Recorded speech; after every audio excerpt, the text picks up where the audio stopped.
Nagiging sentro ng mainit na usapan ngayon ang umano'y kontrobersya sa pagitan ng militar ng Pilipinas at isang mambabatas na inaakusahan ng Armed Forces of the Philippines, AFP, na nagpapakalat ng misleading o nakalilitong pahayag tungkol sa isyu ng missile deployment sa bansa.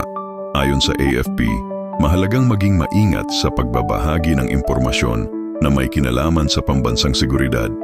Giit nila, ang mga pahayag na walang sapat na batayan ay maaaring magdulot ng panik, maling interpretasyon at tensyon sa publiko, lalo na sa gitna ng mga isyu sa West Philippine Sea at patuloy na modernisasyon ng sandatahang lakas. Sa panig naman ng naturang mambabatas, ipinagtanggol niya ang kanyang posisyon. Sinabing tungkulin niyang tanungin at suriin ang mga proyekto ng militar upang matiyak na transparent at makabubuti sa mamamayan ang mga ito.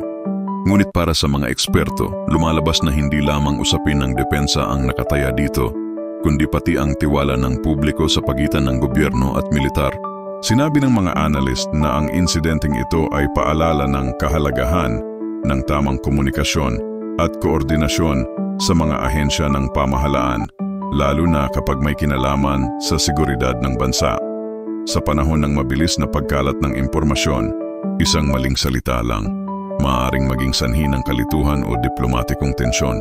Sa huli, nananawagan ang AFP at iba't ibang sektor para sa mas maingat na pagpapahayag at mas bukas na talakayan tungkol sa mga sensitibong isyung militar.